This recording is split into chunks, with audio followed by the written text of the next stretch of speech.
Bonjour à tous. L'introduction est légendaire. Je suis feignant aujourd'hui. Non, c'est une intro capillotractée, je vous l'accorde, mais ça reste une introduction. On voulait faire un lien entre la paresse et l'automatisation des procédés dans le marketing. Je peux préciser que la paresse est l'un des 7 péchés capitaux. C'est une super introduction. Et bien voilà. Donc, aujourd'hui, pour les plus paresseux d'entre vous, on va parler d'automatisation ou d'automation en anglais, C'est votre jour de chance. sous tous les différents aspects, en étant toujours lié au marketing, mais il y a quand même beaucoup de choses qui peuvent vous faire gagner un max de temps. Et ce serait quand même dommage de s'en priver. Complètement. Alors, qu'est-ce que le marketing automation ? Ça, je me sens un petit peu là, de retour quelques années en arrière avec mes cursus universitaires où on me pose cette question. Monsieur Mouloc ? Monsieur, Monsieur Moulin. Tout à fait. Mais typiquement, c'est exactement à lui que je pensais. Et est-ce que tu veux que j'essaie de donner une définition écoute, et après, vas-y. pour moi, le marketing automation, c'est vraiment l'action de, du coup, là, on a obligé de reprendre ce terme, mais d'automatiser, donc qu'il n'y ait pas d'action humaine nécessaire pour réaliser toutes les différentes tâches de marketing. Donc ça comprend la définition qu'on avait donnée précédemment par rapport au marketing, la définition de Monsieur Mouloc. Et voilà, donc c'est vraiment passer ce step de se dire, voilà, j'utilise la technologie pour réaliser des actions à ma place et pour éventuellement faire des tâches à plus haute valeur ajoutée, pour déléguer toute cette partie qui peut être déléguée. Vous allez le voir, aujourd'hui, on va vous partager pas mal d'outils utiles et qu'on vous recommande vraiment d'utiliser parce que ça fait gagner un temps assez important et c'est très efficace, si on sait les maîtriser. Oui. On va faire en sorte que vous puissiez avoir les premiers niveaux, on va dire, à la fin de cet épisode. Et je pense que ce serait intéressant qu'on utilise un persona, Ok. genre Paresseux anonyme. Jean-Michel Freelance. Jean-Michel, oh lui, le fameux, le fameux. Jean-Michel Freelance qui a décidé de se reconvertir, de travailler à son compte, et c'est tout à son honneur. Et du coup, il se retrouve avec un maximum de tâches parce que... On l'entend dans le micro, on là. entend le tracteur, oui. C'est merveilleux, ça fait partie du direct. C'est la campagne. Jean-Michel Freelance. Oui, Jean-Michel, voilà, je me lance, allez, je suis freelance. Donc, il a la motivation. Je sais ce que je vais proposer. Allez, Jean-Michel, il va vous proposer des prestations marketing digital. Ok. Jean-Michel, il va devoir aussi occuper l'aspect juridique de sa micro-entreprise, l'aspect comptable, et du coup, l'aspect contenu aussi. Et il se dit, putain, mes semaines, elles font que 35 heures. Sinon, je reste salarié, hein, si c'est pour bosser plus. Ouais, c'est vrai qu'au début, notamment, il y en a qui se posent la question. Comment je vais pouvoir optimiser ce temps-là ? Alors, Jean-Michel Freelance, il va falloir créer du contenu avec une jolie valeur ajoutée et profiter de toute la magie de l'automation pour que ce contenu à valeur ajoutée que tu vas mettre à disposition au fur et à mesure du temps à tes prospects te ramène du client et que tu puisses vivre ta best life. Mais ça, déjà, on en avait déjà parlé dans des précédents épisodes, mais c'est vrai que le simple fait de créer du contenu, ça vient asseoir ton expertise, ça vient montrer, ça donne un petit peu ce petit côté échantillon gratuit, un petit peu. Regardez, voilà comment on fait ci, comment on fait ça. Et très important, ça on l'a dit et répété un nombre incalculable de fois dans Digital Rehab, mais en fait, il ne faut pas se dire « Oh, mais là, j'ai l'impression de trop donner gratuitement, j'ai l'impression que le mec va venir prendre et il ne va rien me donner en retour ». Il y en aura forcément des gens comme ça, mais dites-vous bien que si vous faites du contenu, Jean-Michel Freelance notamment, oui. Eh bien, ça va t'apporter de l'expertise. Les gens vont se dire « Ah oui, Jean-Michel Freelance, il partage du contenu là-dessus, il nous partage des études de cas, ça se voit qu'il s'y connaît, je vais peut-être juste lui demander un conseil au début. » Tu vois, ça commence comme ça.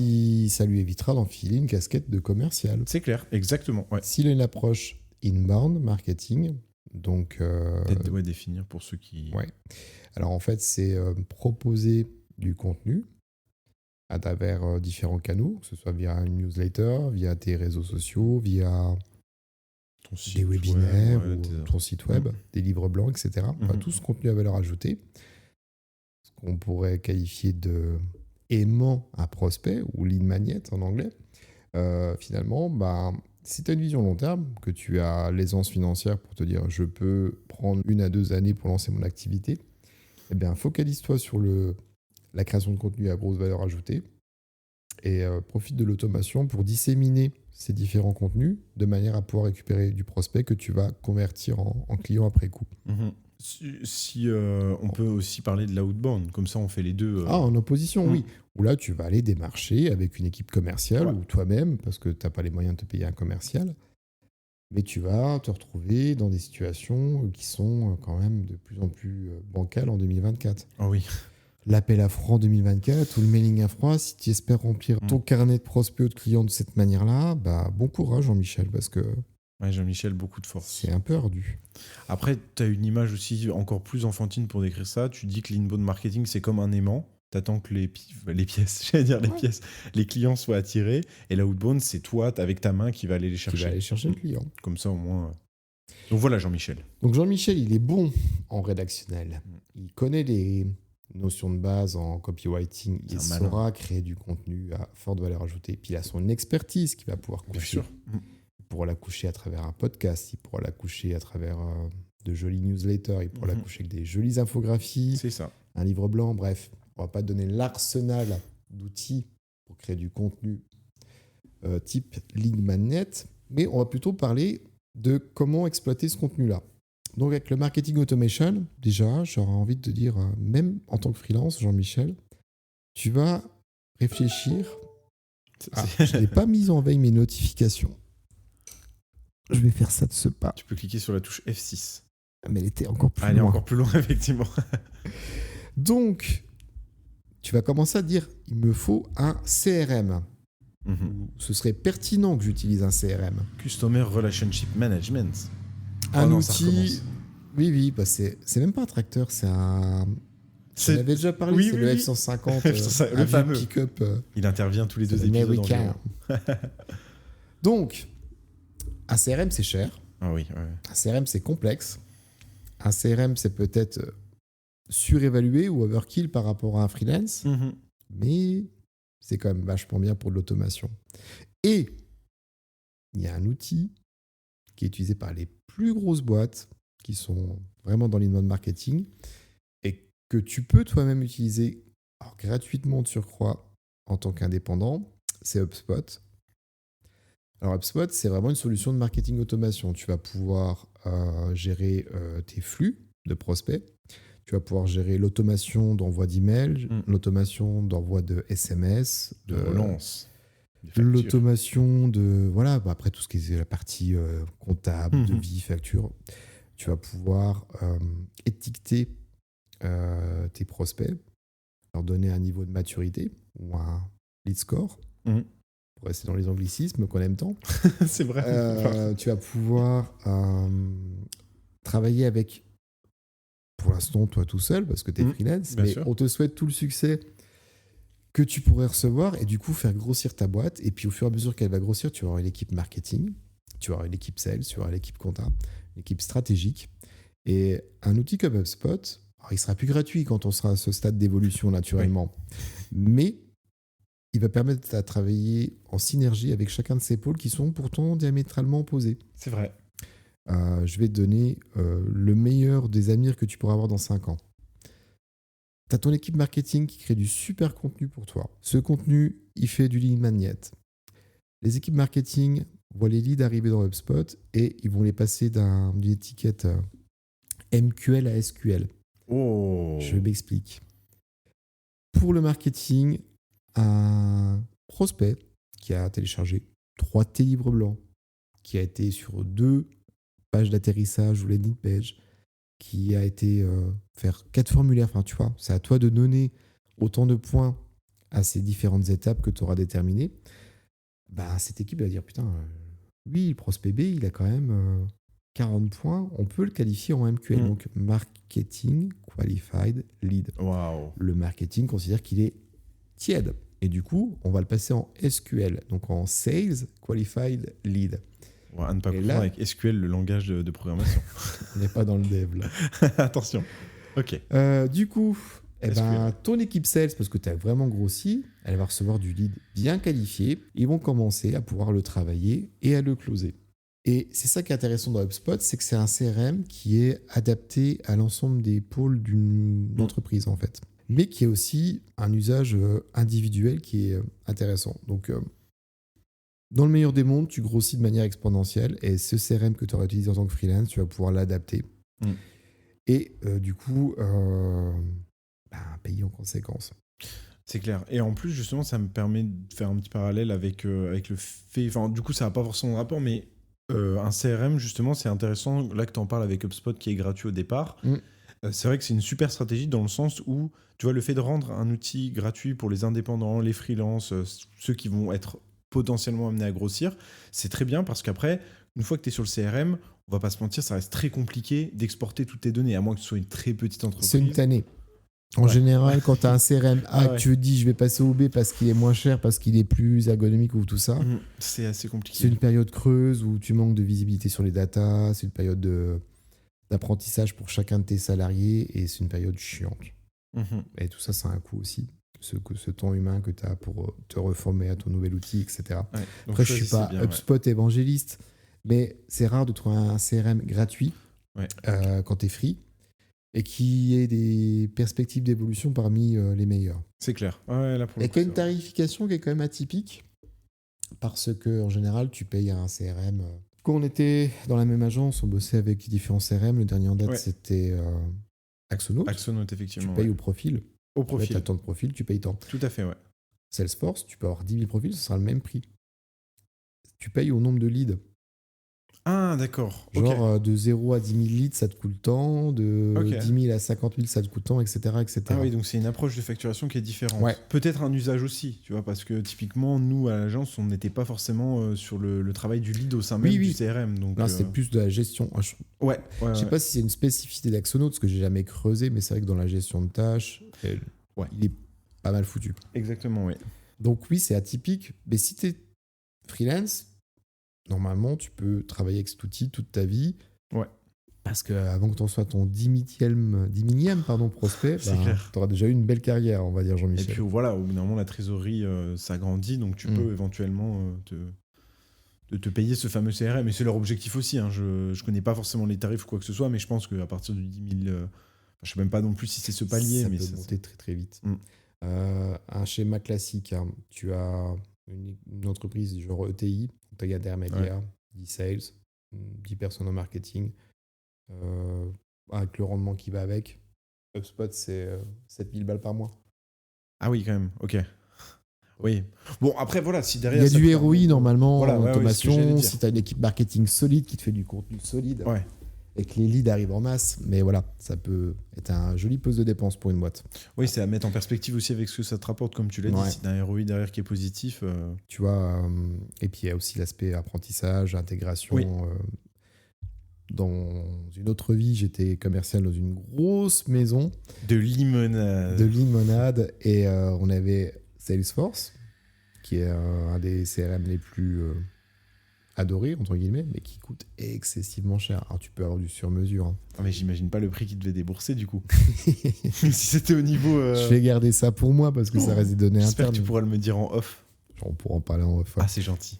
Mais bon, voilà. Après, c'est cool. Tu as un outil qui est gratuit, tu as un outil qui peut être pérenne par rapport à l'évolution de ton activité, mais qu'est-ce qui te permet ce foutu outil ? Alors, comme je te l'ai abordé sommairement... Ce foutu outil. Ce satané outil. L'automation. L'automation, c'est quoi ? Essaye de t'imaginer une page blanche avec un scénario de base. Tu crées un contenu accessible sur une des pages de ton site web, de ton site vitrine, que tu peux d'ailleurs créer avec HubSpot. Hein. Si tu n'as pas de compétences en web design, il y a une partie... Site web, Et sur cette page d'atterrissage, tu proposes le super livre blanc pour, je sais pas moi, perdre 10 kilos en 2 jours. Incroyable. On sent l'arnaque, mais bon, voilà. C'est pour, je laisse mon mail immédiatement. Tu vas collecter des informations. Ces informations, via le biais d'une automation, elles vont te permettre de créer des scénarios.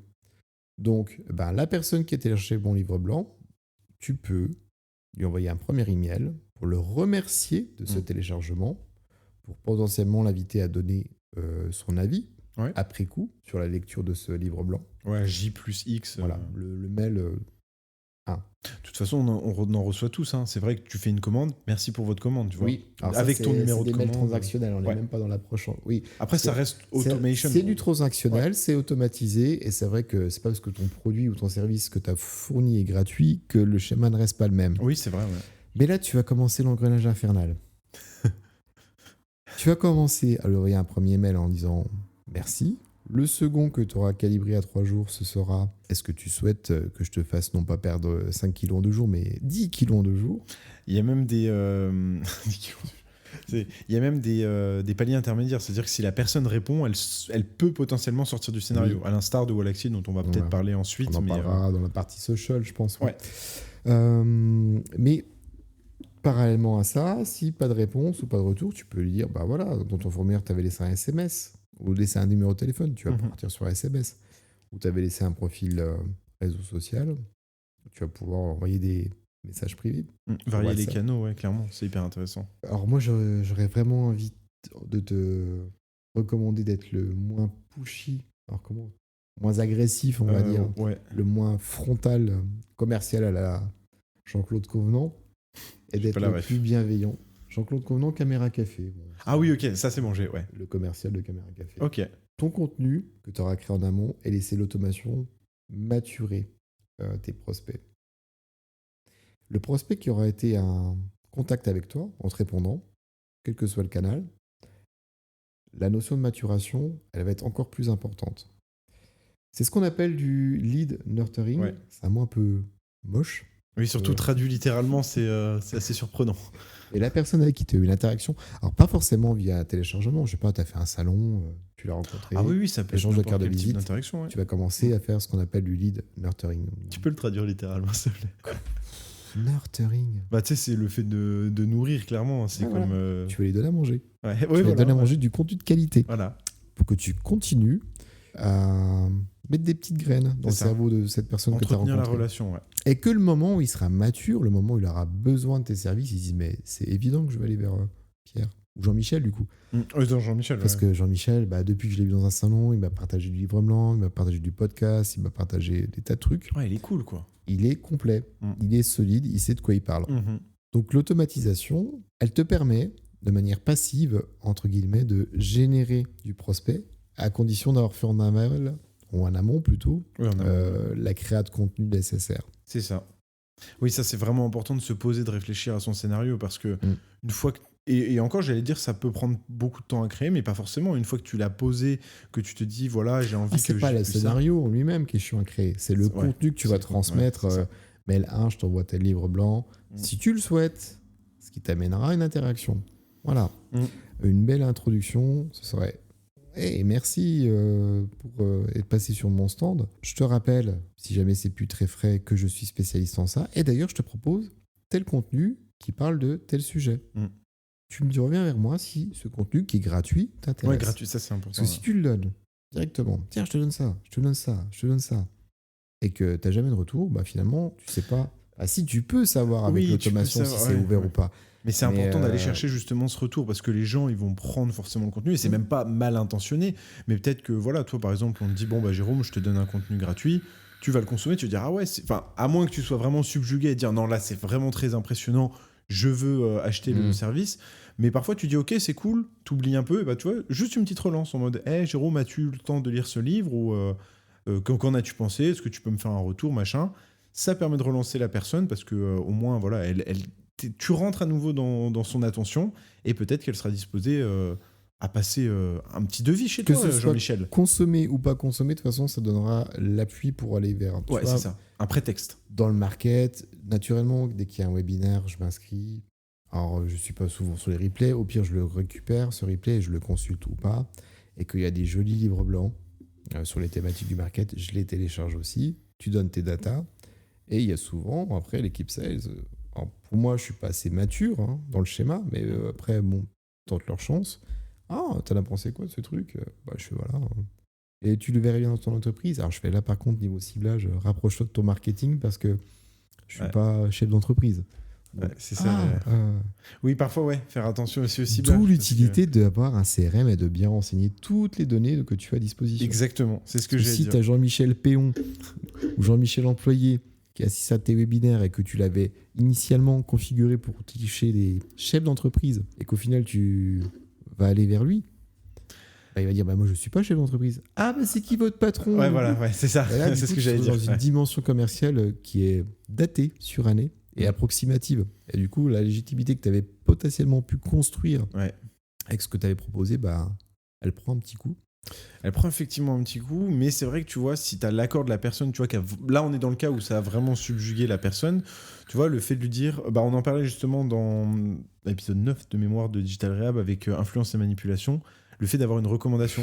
Oui. Ok, j'ai discuté avec Jérôme qui nous a dit que dans votre entreprise il y avait tel besoin. Bon, il faut évidemment que tu aies donné ton accord. Parce que si la personne dit, qu'elle a juste dit, bon, bah c'est bon, Jérôme, je te donne un livre blanc, et qu'elle va tout de suite voir, je sais pas, par exemple, ton supérieur, et qu'elle dit, ouais, Jérôme m'a dit ça et que c'est faux. Bon, là c'est vraiment limite, mais en l'occurrence, si toi tu dis, ouais, c'est cette personne, parle-lui-en, elle peut être intéressée. Je viens de la part de Jérôme qui est dans ton équipe. Ah là, tu vois, la personne va tout de suite être plus intéressée, quoi. Que si tu dis juste. C'est pas froid. Ouais. C'est pas bonjour machin, je te propose ça. Je viens de Tu la part connais de quelqu'un de Jérôme. chez moi, tu as eu un échange avec quelqu'un de chez moi. Tout à fait, ouais. La porte est autrement plus ouverte. Exactement. Et vu que tu parles de consentement, c'est peut-être bien de donner la petite parenthèse Juridique. juridique à Jean-Michel. Ah oui, Tu Jean-Michel. débutes, t'es plein de verve, t'es chaud patate, comme on dit, mais tu peux pas faire n'importe quoi, attention. Ah non, attention, méfie-toi. Dans l'aspect mailing, tu as le droit d'envoyer des emails commerciaux à des entreprises. Mais Ça, c'est OK. attention, il faut que ça soit dans leur domaine d'activité et que ça Oui. les concerne. Ça aussi, c'est une distinction quand même à... Bon, après, c'est... T'es commercial dans une boîte de cybersécurité, tu contactes à des sites d'une entreprise, Ouais, c'est OK. Sauf s'il te répond opt-out. Ce que j'ai déjà reçu. Il te répond ça? Juste opt-out? Ouais. Ah ouais? Le mec, il avait pas le temps. Opt-out. OK. Oh, ok. Ah, tu lui as répondu ok? Voilà. Non, bah non, opt-out, tu réponds plus. Ah ouais, ok. Donc oui, opt-in et opt-out, c'est juste du consentement. Donc Ouais. là, opt-out, je ne Recueillir, consens pas à recevoir des informations, même si tu avais le droit légalement de m'écrire. Ok, bah tu le sors de ta base de données, tu la tiens un jour, par pitié, si tu veux pas avoir des petits soucis juridiques. Ouais. Et dans le domaine du particulier, si tu décides à vendre des services en B2C, comme on dit, là, tu as besoin d'un consentement préalable. Tu peux pas arroser un particulier d'un mail commercial, même si tu amènes de la valeur, si tu as pas eu le consentement initial. Ouais, c'est illégal. Donc évite l'achat de base de données parce que finalement, C'est limite. Il faut une case à cocher, Oui. notamment sur ton formulaire, soit dans les clous. qui ne soit pas précoché, parce qu'il y a des petits malins qui s'amusent à la précocher, et ça, attention, ça peut être également répréhensible. Et puis, tenez bien, comme l'a dit Jérôme, votre base de données, c'est hyper important. Ne vous dites pas, bon, bah voilà, lui, il m'a dit qu'il ne souhaitait pas, bon, je le laisse, on verra peut-être plus tard. Non, non, non, il faut absolument le désabonner, parce que, même pour aller même un peu plus loin, on en parlera certainement après, avec notamment des outils comme Brevo qui permettent de l'automatisation. Si la personne s'est désinscrite de vos listes, donc elle n'est pas supprimée, elle est encore dans vos contacts, mais elle est indiquée comme bloc-listé. Si jamais vous continuez à leur envoyer un mail, là, vous vous exposez du coup à des sanctions, puisque c'est du coup, en l'occurrence, illégal. Alors, rassure-toi, hein. Ah oui, Tu seras Jean-Michel, pas le premier à le attention, faire. oui. Hein. Ouais, c'est clair, Je peux attention. t'assurer que je reçois journalièrement des emails dans lesquels je me suis désabonné Ouais. de grandes structures Oui. européennes Mm. qui sont pas forcément dans les couloirs. Alors, la juridiction, normalement, européenne, elle est identique à celle de la Oui. France. Ouais. Mais peut-être Voilà. que le siège social, il est dans un paradis fiscal qui fait que je continue à recevoir des emails de boîtes. Ou c'est simplement que voilà, tu sais, il y a personne qui a À un informé la moment donné, CNIL ou mais autre. non, mais si tu cliques, enfin, tu vois, mon client mail, j'utilise Mail Ouais, oui. de Apple, et il y a une feature, Ouais. un petit Se bouton, désinscrire. voilà, qui fonctionne pas hein, sur certains Ouais, oui. sites. Bah, oui, j'ai déjà eu le cas, Alors effectivement. j'ai glisse dans indésirable, et je me dis normalement en indésirable, je ne dois plus le retrouver, mais il revient. Il revient, ouais. Donc là, ça devient carrément. Bon, bref, c'était la petite aparté. Maintenant, c'est peut-être un peu too much pour toi parce que tu dis, bah, c'est bien gentil ton CRM, mais pour l'instant, j'ai 0 personne. Ouais. Tu vas peut-être envisager des solutions plus légères où tu as de l'automatisation. Tu parlais de Brevo. Bah, Brevo, on peut parler de marketing automation avec Brevo. En fait, le CRM, c'est vraiment le fondamental. Même si tu n'as rien au début, le Quand fait même de dire le ce mettre que en c'est place. que Brevo, voilà, à la base aussi. Ouais. Brevo, Brevo. c'est une solution. Anciennement, Sendinblue. Anciennement, Sendinblue. C'est une mode française. Ouais, France. Donc, qui est dans les clous niveau juridique. Oh oui, même un peu trop des fois. Et qui te permet de faire du mailing, ainsi que des campagnes SMS Ouais. ou messagerie instantanée type Oui. WhatsApp. Exactement. Il y a même une fonction CRM dans Brevo. Alors, je ne Mhm. sais pas à partir de quelle option. Et je ne sais pas si c'est aussi poussé. Ça le sera forcément moins. Ouais, Parce que c'est pas un CRM en tant que tel. La typologie client Brevo, c'est TPE, PME, hein, voilà, pour faire du mailing. Après, tu peux aller au-delà, tu peux être en dehors des sentiers battus. Salut Michel. C'est le cousin de Jean-Michel. Ouais. Mais voilà, tu peux dire, je peux commencer à faire du mailing. Mais pour faire du mailing, il te faut de l'adresse mail. Peut-être que tu dis, j'ai rien de tout ça, moi. Ouais, pour l'instant, t'as rien, c'est vrai. Et C'est vrai, tu vas Jean-Michel. faire quoi, Jean-Michel? Tu vas mettre une affiche devant ta voiture Donne ton mail, STP. le pare-brise sur le Kangoo. Je vais en ça, donne ton mail. Donne ton mail. Non, mais non, Michel, tu vas penser au social. Et oui. Tu vas penser au réseau. Alors là, l'inbound aura tout son sens. Exactement. Tu vas vraiment appuyer ton expertise. Tu vas faire des longues distribs sur LinkedIn. Tu vas faire des shorts sur YouTube. Tu vas faire des TikTok. Tu vas faire des Instagram Reels. Tu vas peut-être te dire, moi, je vais faire des trucs modernes avec des choses comme Substack, tu vois. Mais là aussi, l'automation aura du sens. Ouais. Ah oui, de toute façon, elle est présente vraiment au quotidien. Si on élargit un peu la chose, l'automation, c'est présent partout. Hein. Tu vois, même rien que la domotique ou que ce soit, là, on sort de l'automation dans le marketing, mais tu dis c'est vraiment présent au quotidien. Quoi. C'est vraiment le fait de réaliser des actions sans intervention humaine. Je suis toujours qualifié de technophile, mais la domotique, j'ai toujours eu la flemme de faire. Ouais, c'est ce que je veux dire. C'est vrai que je suis assez surpris pour le coup, tu vois. Moi, je pensais en venant chez toi qu'il allait y avoir des. Non, mais j'ai des des lampes connectées. Et à un moment donné, déjà, ça, je trouve ça impressionnant. J'avais joué le jeu, genre à 18h30, t'allumes les lampes, comme ça, quand j'arrive, c'est allumé. Enfin, je dis, c'est chiant. J'aime bien appuyer sur les boutons aussi. Oui, voilà, c'est ça. Mais on s'écarte. Oui. Donc, Jean-Michel, tu pars de zéro. Comme beaucoup. Mais c'est pas un problème. Tu vas mettre tes premiers euros dans un outil qui me semble indispensable, qui serait LinkedIn Sales Navigator. Complètement, ouais, ça je suis d'accord. LinkedIn Sales Navigator, ça va te permettre de toucher ton persona. Alors, assure-moi Jean-Michel, hein, tu as quand même réfléchi à ta cible avant de te lancer. Parce que j'espère que tu as écouté les épisodes précédents de Digital Rehab. Si tu pars de manière complètement YOLO, sans stratégie, sans persona, tu peux y arriver. Hein. Oui, c'est vrai en plus, hein, tu peux y arriver. Mais... Tu pars pas dans les meilleures conditions, on va dire. Ça, ouais. Tu te mets un peu une balle dans le pied, on va dire. Donc, tu as quand même réfléchi à ta cible idéale. Et ta cible idéale, parce que je sais pas, moi, tu proposes du site vitrine pour de l'artisan dans la Franche-Comté parce que tu travailles local. SalesNav, ça va te permettre de dire, moi, je veux toucher tous les artisans de Franche-Comté avec tel type de chiffre d'affaires pour t'assurer une sécurité économique. Pour faire simple, Jean-Michel, c'est la recherche LinkedIn en boosté. Voilà. Parce que tu vas pouvoir, avec LinkedIn, utiliser les filtres. Alors, je le dis à chaque fois, mais je n'ai pas l'impression que les gens connaissent bien ça. Mais les filtres ne vont pas te donner le chiffre d'affaires de la boîte. Ah non. Ils ne vont pas te donner le nombre de salariés. Ils ne vont pas te donner la fonction, parce que tu peux mettre directeur dans ta bio, mais ce n'est pas la fonction que tu as dans une entreprise. Tu vois. Je suis directeur de moi-même.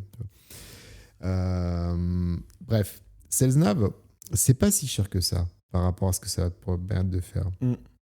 Ça va te permettre de constituer des listes vraiment conséquentes. Et une fois que tu les as constituées, ces listes, finalement, tu peux te désabonner de SalesNav. Alors, il y aura de la mise à jour. Il y a du turnover dans les entreprises.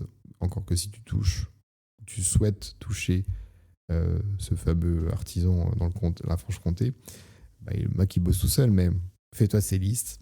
Et après, travaille l'automatisation sur les réseaux sociaux avec un outil comme Wallaxy. Ouais. Encore français. Oui, effectivement, ils sont à Montpellier, si je dis pas de bêtises. J'aurais dit Belfort. Moi. Ah ouais. Bon, bref. Ok, peu importe, c'est pas bien grave. Mais ces listes-là vont te permettre de lancer des campagnes sur LinkedIn par mail aussi. Oui, si t'as pas Brevo, parce que ça représente un petit coût. Tu vois, un outil Wallaxy, c'est quand même 100 € si tu prends pas d'abonnement annuel.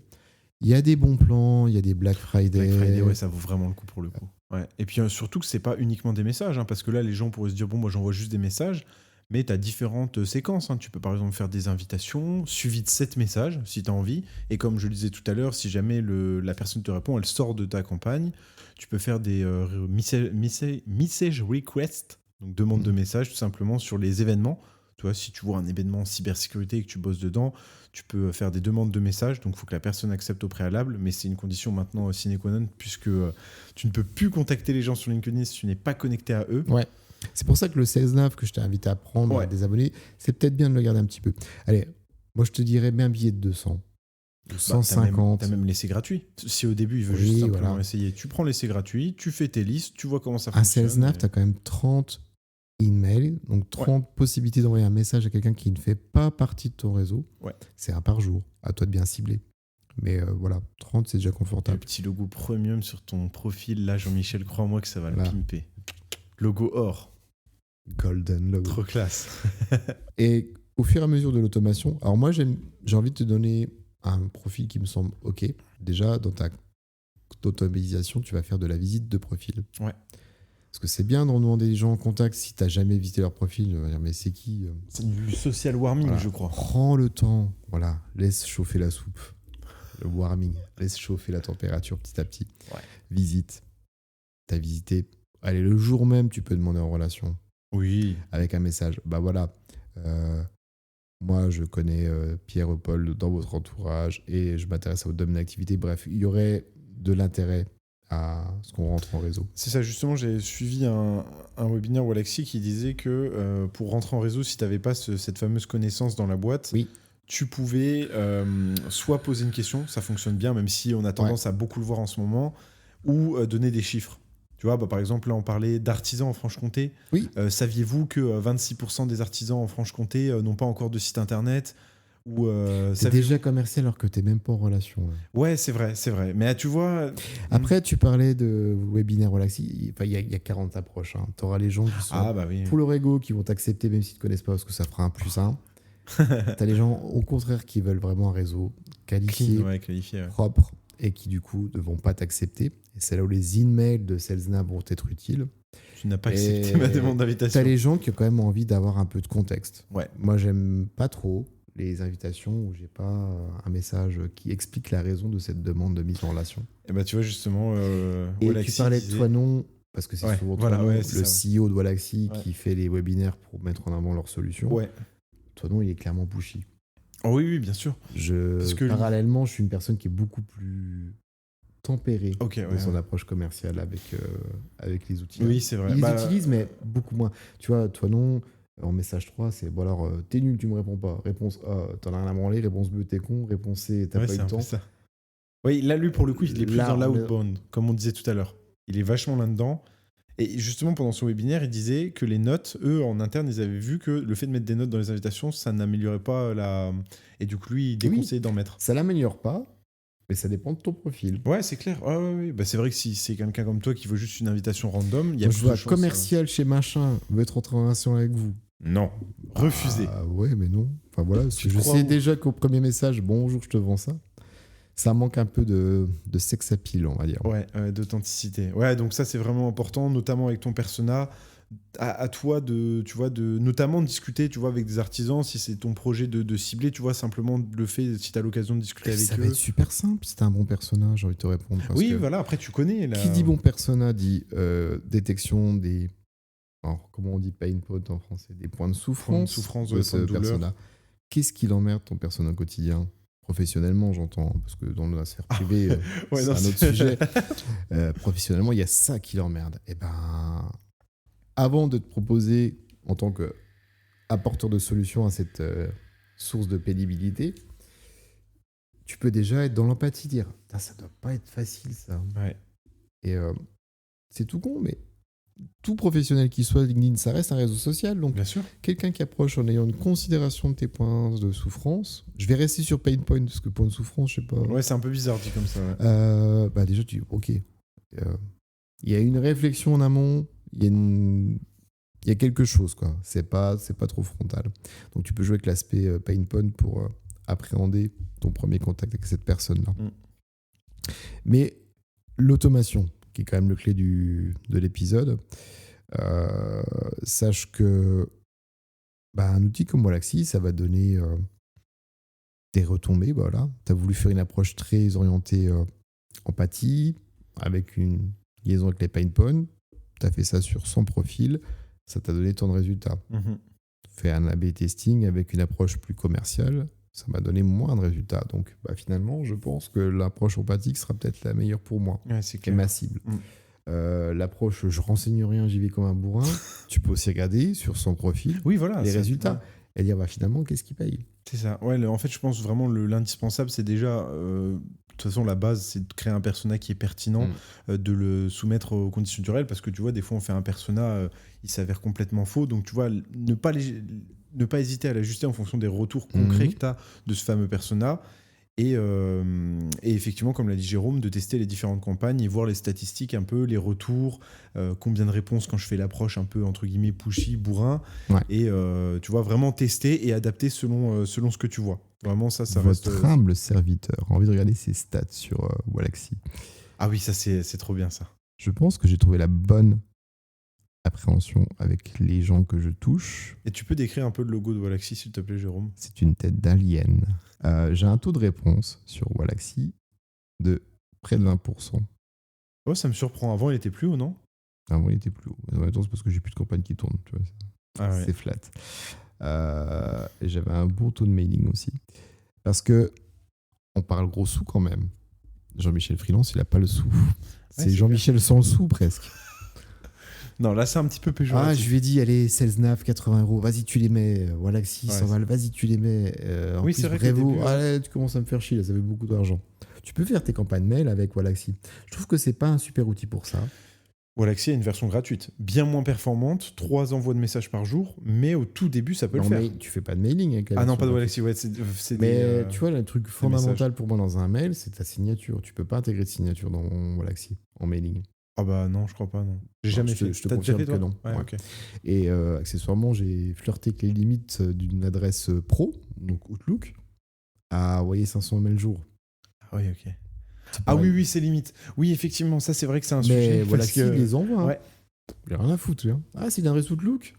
La reco, c'est plutôt 30 à 50 par jour. Hein. Ouais, bien sûr. Ah bah oui, sinon tu risques de... On en avait déjà parlé de ça sur un épisode où on parlait de Brevo, de bannir ton domaine tout simplement parce qu'une adresse email, elle est liée à votre domaine.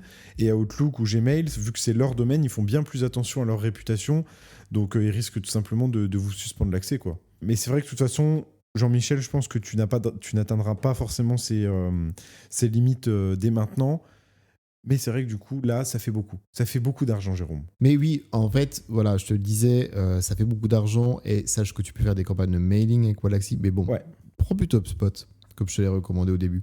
Surtout que c'est gratuit. Gratuit et tu auras la possibilité d'intégrer une signature. Ouais. Par pitié, Wallaxy, intégrez l'intégration de signature dans votre fonctionnalité mail parce que sinon, elle est un peu mettez bancale. un message d'avertissement quand quelqu'un veut utiliser une adresse Outlook ou Gmail. Ouais.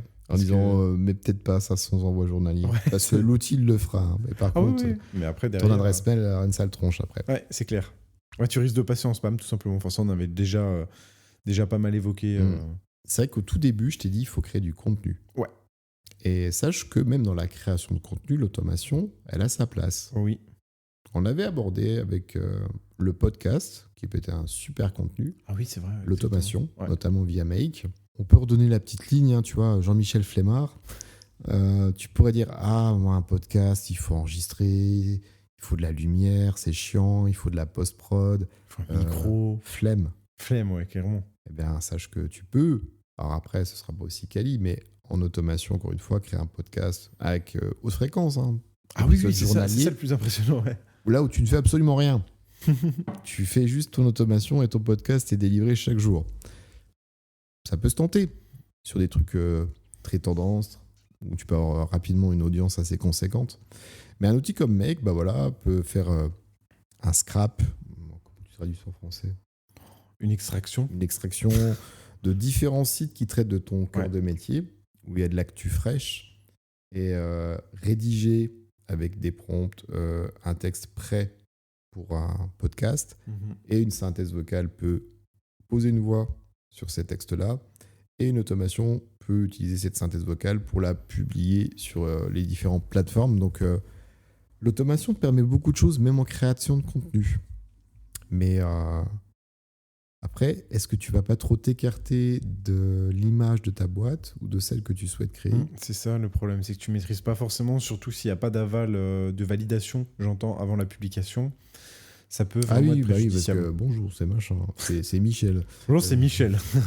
Aujourd'hui, on va parler de ça. Bref, c'est un peu moche. Ouais, mais tu peux t'en inspirer. Vu qu'on parlait d'automation, l'automation, moi, je la voyais comme une belle manière d'optimiser le temps orienté création de contenu. Ouais.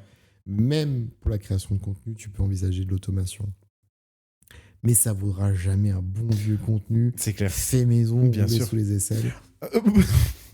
Ah, l'image est belle, l'image est très belle. Mais ça, c'est des références, pareil que Oui. t'as pas. Mais... Si. Ah, ça, si, pour quand le même. coup, je l'ai, ouais. Mais non, c'est vrai que pour le coup, comme disait Jérôme, le fait de donner 100% la main au niveau de l'intelligence artificielle, là, puisqu'on parle d'automation, on parle beaucoup d'intelligence artificielle, mais je pense que ça peut vraiment être un bon support, notamment pour avoir des idées, notamment pour pouvoir s'en inspirer. Un planning édito peut être généré 100% par ChatGPT. Voilà, après, on n'est pas obligé de respecter et on peut s'en inspirer.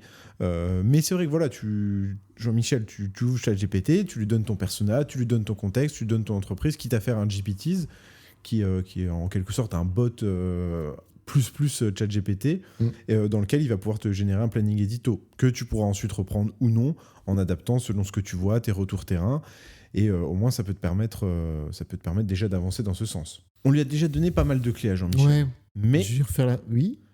on pourra encore aller plus loin. Si Jean-Michel, voilà, tu vois, là, il applique nos conseils. Là, il vient d'écouter Digital Rehab, il se dit, ok, let's go, j'applique les conseils. Et il aimerait aller encore plus loin. Je sais que tu en as déjà parlé un petit peu précédemment avec Mec, mais c'est vrai qu'on peut aller encore plus loin. C'est ça qui est beau. Alors, vas-y. Avec Jean-Michel. Alors, Jean-Michel, c'est vrai que du coup, tout à l'heure, Jérôme, je pense que tu l'as entendu, a parlé de Mec. Et Mec, du coup, c'est un outil qui va être vraiment très intéressant, notamment dans son approche, parce que c'est une interface qui est hyper simple.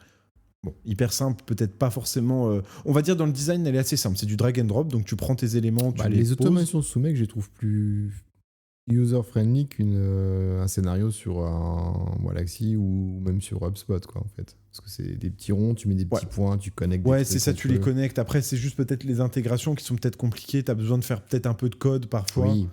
Mais ça reste effectivement assez simple. Jean-Michel freelance, tu prends un autre freelance en dev. C'est ça, ou tu demandes à ChatGPT. Il te fait du code aussi. Vrai. Ça peut fonctionner. Hein. Tu as N8N aussi dans le même genre que Mec, qui est intéressant. Donc, ouais, vraiment pour faire simple, Jean-Michel, c'est une plateforme dans laquelle tu vas pouvoir connecter, par exemple, ton site web. Voilà, tu as ton nom de domaine, tu as fait un super site web suite au conseil de Digital Rehab. Et bien là, tu vas pouvoir faire des articles, notamment pour améliorer ton référencement naturel. Mais tu vas proposer du contenu. Ouais, tout à fait. Tu vas pouvoir connecter par exemple ChatGPT sur N8N ou Mec, donc facilement connecter ton compte OpenAI. Tu vas le lier à ton site internet via un système d'API. Bon, ça peut paraître assez complexe au premier abord, mais en regardant quelques documentations, en connectant tes comptes ou, comme le disait Jérôme, en faisant appel à un autre freelance qui, comme toi, sera ravi de proposer sa prestation, eh bien, sache que c'est possible ensuite d'avoir des articles de blog qui paraissent en automatique, 100% générés par ChatGPT. Mais là, à nouveau, toi, Jean-Michel, je te conseille de les relire, de les retravailler un peu, parce que si tu fais que du 100% IA, Google va le détecter. Tu vas peut-être être pénalisé, c'est même quasiment certain. Donc voilà, sers-toi-en comme une base qui va te faire gagner du temps au niveau de la rédaction. Et après, voilà, derrière, ça peut être pertinent et ça te fera gagner sûrement du temps et pourquoi pas des leads qui viendront sur ton site grâce à ces fameux contenus. Est-ce que j'ai bien résumé ou c'était un peu... C'est l'alternative à Make ou une autre solution. Ouais, c'est ça. Mais voilà, le schéma de base, t'es freelance, tu débutes, pense contenu. Ah oui. Pas pense persona avant. Ouais, c'est ça. Je pense que le fondamental, c'est ça au début. Hein. Qui tu veux toucher? En quoi ce que tu vas proposer amènera la bonne solution? À partir de cette évidence, on va dire, le contenu qui va bien, que tu vas disséminer à droite à gauche, que tu vas optimiser avec un tracking. Alors ce tracking, effectivement, ça peut être complexe. C'est de l'intégration. Encore, pour intégrer tout ça, il te faut une base. Et cette base, c'est ton CRM. Donc, n'attends pas d'avoir 1 an, 2 ans d'ancienneté pour penser CRM. Ouais, c'est clair. Ça serait déjà trop... Enfin, c'est pas trop tard, mais tu auras tellement de données importées que et puis, ça va être chiant de tout intégrer. Bref. HubSpot, c'est bien. J'ai pas d'action chez HubSpot. J'utilise même pas HubSpot, mais je sais qu'il est très bien. Oui, il y a qu'à revoir rien que leur générateur de persona. Comme ça, la boucle est bouclée. Combien de fois on l'a utilisé? C'est vrai que HubSpot te propose un générateur de persona. Et après, derrière, tu rentres dans leur scénario marketing. Ouais. Là, pour le coup, c'est magnifique. La boucle est vraiment bouclée. Et ben voilà, Jean-Michel, si jamais tu as besoin de créer ton persona, qui est l'étape fondamentale avant toute chose, tu peux utiliser le générateur de persona HubSpot qui est à nouveau gratuit. Tu auras juste besoin de donner ton mail. Je pense que tu sais à quoi il va servir. Qui te permettra de découvrir ce que c'est l'automation parce que tu vas rentrer... C'est ça, tu vas rentrer dans ce scénario qui permettra de comprendre et au moins tu auras ton persona. Donc, en plus, c'est assez poussé, il te pose pas mal de questions. Tu peux même mettre une photo pour être assez réaliste. Donc, non, pour le coup, c'est vraiment un bon outil. Et encore une fois, on n'a pas d'affiliation Et dedans. puis quand tout ça grandira, hein, avec le succès qui arrive, tu pourras faire appel à des vraies entreprises qui sont là pour faire de l'intégration. On pourrait citer les petits locaux, tiens, comme Copernic. Ah oui, Copernic, oui, effectivement. Copernic, c'est une boîte de Nancy qui est dans l'intégration d'HubSpot et qui va te proposer, tu veux faire ça, tu utilises tel outil, et ben on va les raccorder de telle manière. Ça, c'est pour la partie technique. Ils pourront également te former, toi et ton équipe qui grandit. Bref, ça, c'est pour la perspective long terme. Ouais, long terme, effectivement. Après coup. Mais, allez, en synthèse de l'épisode, pense aux automations, renseigne-toi sur l'automation. Ouais. Vois un peu le temps que ça peut te faire gagner. Écarte le côté c'est chiant, je comprends rien. Oui, parce que ce sera un game changer en termes de temps Clairement. disponible après coup. Et ce temps disponible, tu vas pouvoir l'utiliser dans un premier temps si tu as une vision inbound pour créer du contenu, ou si tu es plus pushy, frontal, outbound, avoir du temps pour le démarchage.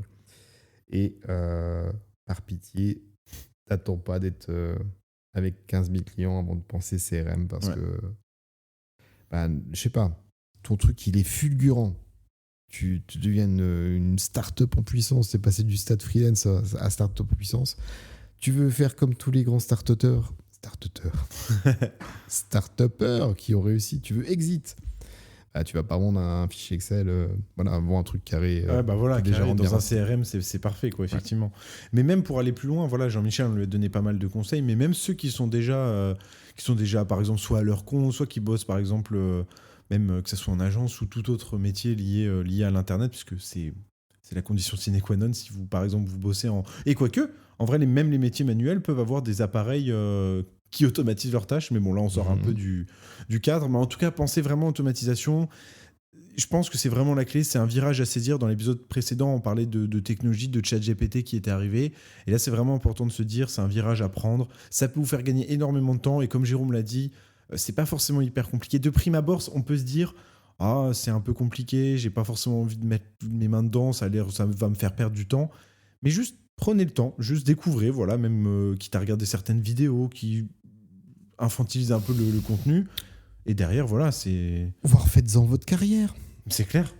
Tu veux être la 55 millième agence social media, ou tu veux être une agence de... JP Franguet au micro, là. JP intégrateur, tu vois. JP intégrateur. Je suis là pour intégrer et automatiser toutes vos agences. Ouais, c'est clair. Je suis certain que c'est des choses sur lesquelles tu peux te faire ta place. Alors forcément, on parlait de la boîte d'enseigne Copernic, qui sont des intégrateurs HubSpot. Mais ça, c'est pour des grandes entreprises avec des gros budgets. Mais le créateur de contenu qui veut faire plus de leads et plus de ventes, parce que il aime créer le contenu, mais il sait mal le vendre, propose-lui de l'automation, propose-lui de l'intégration vis-à-vis de l'automation, et puis fais-toi ta place. Je pense que en recherche de carrière, intégrateur et c'est des compétences automatisateur, si on devait donner un nom français pour ce boulot. Je pense que c'est plus gros hacker. C'est dans le domaine du growth, mais c'est un domaine particulier du growth, effectivement. Ça peut te donner l'idée. En fait, je voulais faire encore community manager. Non, mais laisse tomber, c'est chiant. Puis là, c'est des compétences qui sont nouvelles. On n'en voit pas beaucoup sur le marché. C'est hyper intéressant. Tu auras plus de facilité à te faire ta place. On a même bouleversé ton business model et ton projet entrepreneurial, Jean-Michel. Si ça, c'est pas beau, grâce à Digital Rehab, tu as une nouvelle idée de business model. L'intro a commencé de cette manière, c'est vrai, en s'étirant. Ah oui, j'étais là. Avec le paresseux, paresseux anonyme. Je suis paresseux. Oui, et ben voilà. Voilà, Jean-Michel. T'as des clés, l'énergie que j'ai donnée à travers tout cet épisode m'amène à m'étirer. C'est important de s'étirer. C'est tout trop, elle est bancale. Allez, bisous. À la prochaine. Et puis, bon courage pour ton entreprise naissante et florissante, Jean-Michel. C'est ça. Bon courage, Jean-Michel. À plus.